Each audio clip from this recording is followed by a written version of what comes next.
Global லைப்ரரியின் ஓர் சமூகவியல் ஆய்வு. எனது அன்பார்ந்த குளோபல் நேயர்களுக்கு சாந்தியும் சமாதானமும் உண்டாவதாக. அட்டை பூச்சியை பிடித்து மெத்தையில் போட்டாலும் அந்த அட்டையானது செல்ல வேண்டிய இடத்துக்கு தான் செல்லும் என்பார்கள்.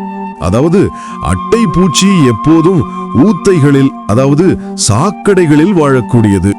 அதுபோலதான் இந்த இஸ்ரேலிய சியோனிஸ்டுகளின் நிலை. காசாவில் போர் நிறுத்தம் செய்துவிட்டு மேற்கு கரையை காசா போல ஆக்கிரமிக்க போவதாக இஸ்ரேலிய அக்கிரமக்காரர்கள் நடவடிக்கைகளை எடுத்து வருகின்றனர்.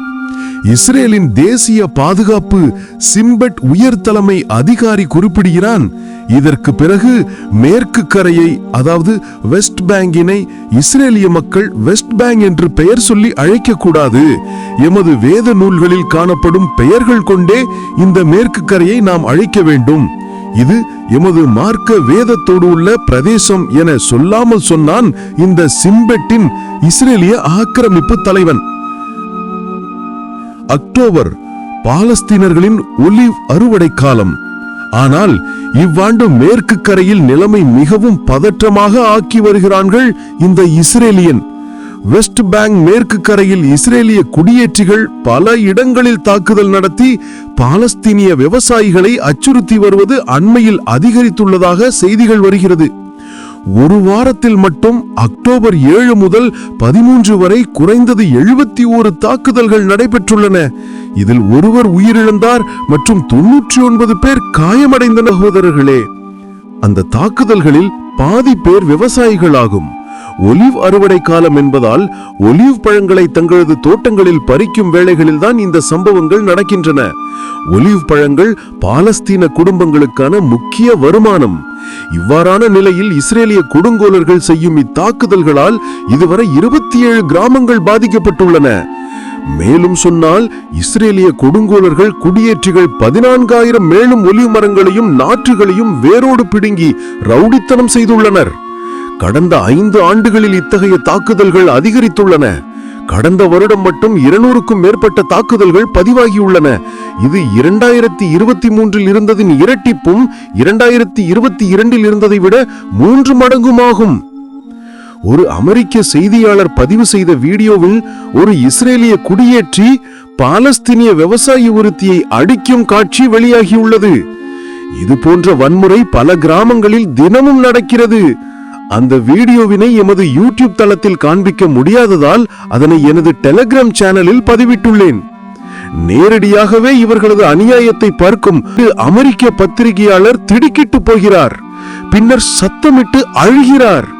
அதன் பின் தடிகளால் அடிக்கப்பட்டு படுகாயமடைந்த விவசாயி மூதாட்டியை தனது காரில் காப்பாற்றி மருத்துவமனைக்கு கொண்டு செல்லும் காட்சிகள் அந்த காணொளியில் காணப்படுகிறது.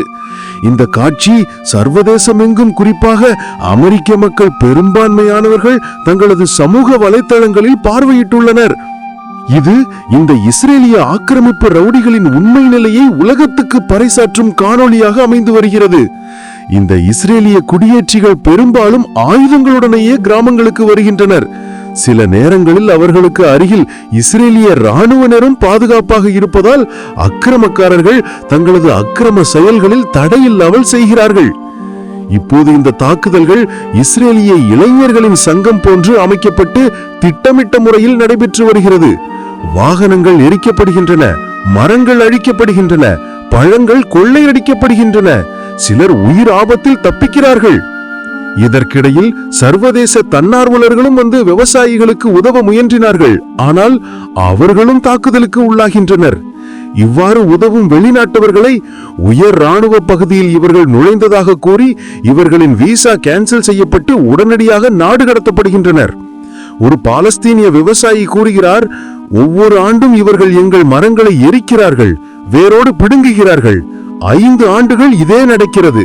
இப்போது அவர்கள் எங்கள் நிலத்தில் தங்களது குடியிருப்புகளை அமைத்து விட்டார்கள். பாலஸ்தீனர்களுக்கு ஒலிவ் மரம் என்பது வெறும் வருமானம் அல்ல, அது அவர்களின் நிலத்தின் அடையாளம். அவர்கள் சொல்கிறார்கள், நாம் அறுவடை செய்யாவிட்டால் அவர்கள் நிலத்தை பறித்து விடுவார்கள், அதனால் அடியெடுத்து வைத்தே ஆக வேண்டும். இஸ்ரேலிய குடியேற்றிகளின் தாக்குதல்கள் அரசு ஆதரவோடு மேலும் மோசமடைந்து வருகின்றன. பல வருடங்களாக வன்முறை நடந்தாலும் நீதியோ தண்டனையோ பெரும்பாலும் கிடைப்பதில்லை. வெஸ்ட் பேங்கின் அதிபதி அப்பாஸ் பெஞ்சமின் நெத்தன்யாகு வீட்டு கட்டிலில் தூங்கிக் கொண்டிருக்கிறாரே என்பது போலவே எமக்கு தோன்றுகிறது.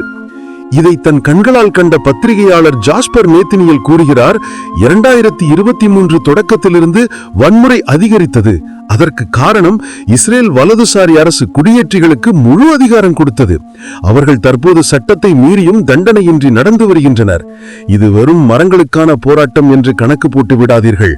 பாலஸ்தீனியர்களின் நிலம், வாழ்வாதாரம், அடையாளம் ஆகியவற்றிற்கான போராட்டம் என்பதை புரிந்து கொள்ள வேண்டும் என பத்திரிகையாளர் ஜாஸ்பர் நேத்தனியல் குறிப்பிட்டுள்ளார்.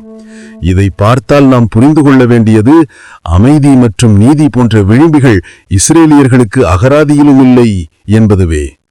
இது குளோபல் லைப்ரரி யூடியூப் சேனலின் ஒரு செய்தி தொகுப்பு.